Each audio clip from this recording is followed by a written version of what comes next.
Gambia Participates is one of the leading institutions that is dealing with mainly on transparency, accountability, and public finance awareness creation.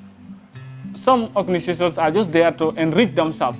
But in Gambia Participates, it is an organization or a body that is responsible of making sure that at least Gambia is corruption-free. So we walk around,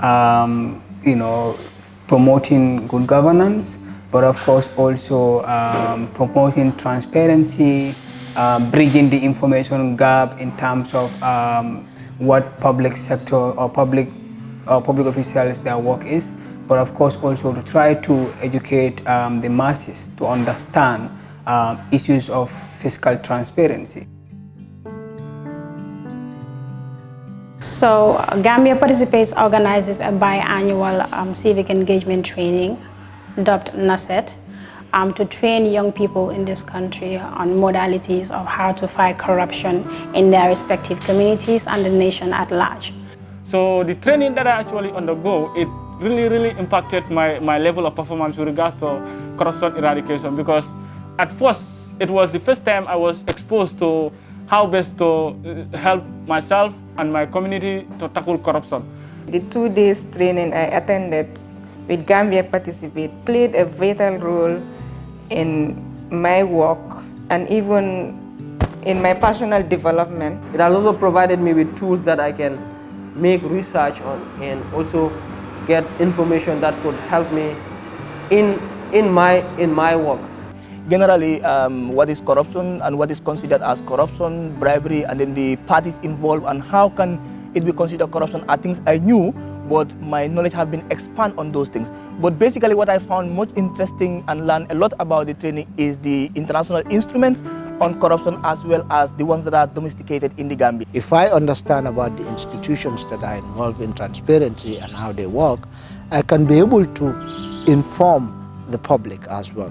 If I understand the legal framework that are there, I will know which door to go when you talk about budget issues, when you talk about audit issues, when you talk about National Assembly matters. I will know exactly where to go and then find information, what to do, and then which information to use.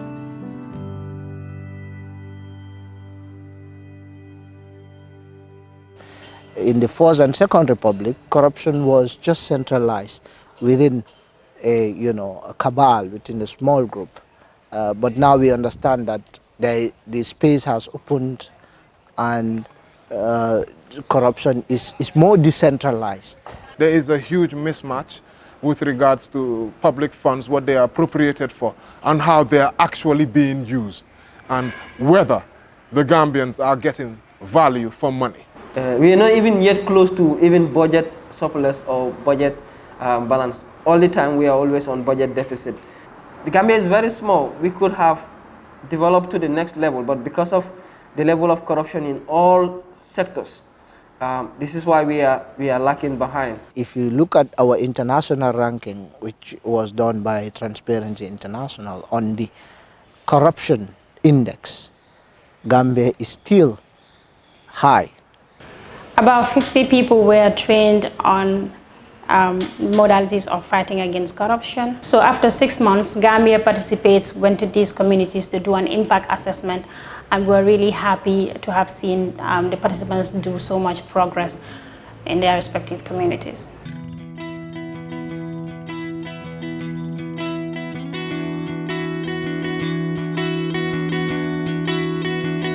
The decisions that are made, sometimes I would say from high authorities, always affect the situation of the last person in the region. Like, for instance, I would give an example of the Basse Stadium, mini stadium. It's millions of dollars that we have spent in that stadium. And the unfortunate part of it is, like, when you get to the stadium, it really tells that, of course, things aren't normal.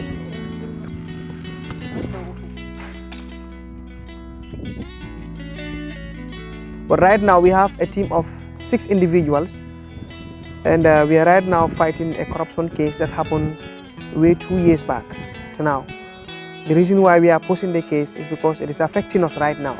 This training have helped me. Currently, I have developed a research proposal, a DEX research proposal on assessment study on government accountabilities through the National Assembly PEC and PAC committee, where I'm going to assess on how they enforce accountability and transparency, especially on financial institutions of the Gambia government, especially the audit report. Right after that, I worked on a story, and the story was centered on corruption, especially when it comes to the taxpayers' money, how it has been used for the first quarter of the year and the second quarter of the year, and during the pandemic, how all the money was disbursed, and everything that concerned the money during this space. I would say it's deepened my understanding a lot more on the audit procedures, which in Gambia is like we are so way behind when you look at our audit reports and the actions that are taken from the audit report. So we are pushing, and I've been writing a little bit more about those things.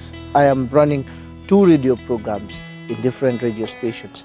So this information that I gathered, I am using it to inform the public, and also I'm using it to engage panelists, various panelists that are coming in those platforms to discuss around corruption.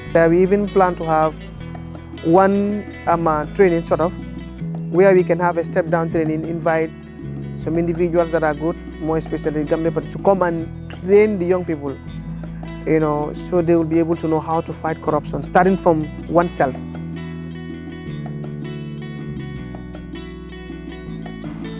To the Ambassador of US, we're very thankful for the time and support rendered for us to have this session.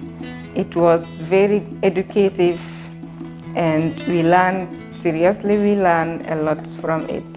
Now, what I've learned during the ambassador's speech was really vital, because he touched on areas that I think was really important, such as how we can make sure that corruption is averted in the country, and then his expectations during also the training. Of course, we were all, we met the expectations, and then we were really happy about the training.